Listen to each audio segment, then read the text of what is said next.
आपण पाहतात crime news Maharashtra Marshal Times TV न्यूजवर। पुणे शहरातील फरासखाना पोलीस स्टेशन हद्दीत अंमली पदार्थांविरोधात मोठी कारवाई करण्यात आली आहे। कोम्बिंग ऑपरेशन दरम्यान पोलिसांनी एका संशयित आरोपीला अटक करत तब्बल 5,48,000 रुपयांचा अंमली पदार्थ आणि संबंधित साहित्य जप्त करण्यात यश मिळवले आहे। ही कारवाई दिनांक 1 जून 2026 रोजी रात्री 8 वाजल्यापासून ते 2 जूनच्या पहाटे 2 वाजेपर्यंत राबवण्यात आली। वरिष्ठांच्या आदेशानुसार अंमली पदार्थ विक्री आणि सेवन करणाऱ्यांवर विशेष मोहीम राबवली जात होती।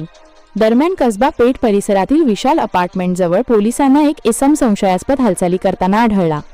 त्याची तपासणी केली असता त्याच्याकडून 29 LSD स्टॅम्प, 30 ग्रॅम चरस, 67 ग्रॅम हायड्रोजॅनिक, गांजा इलेक्ट्रॉनिक वजन काटा आणि पॅकिंगसाठी लागणारे साहित्य असा मोठा साठा आढळून आला। अटक करण्यात आलेल्या आरोपीचे नाव पुष्कर सुभाष पिंगट, वय 27 वर्षे असून त्याच्या विरुद्ध NDPS कायद्यानुसार गुन्हा दाखल करण्यात आला आहे।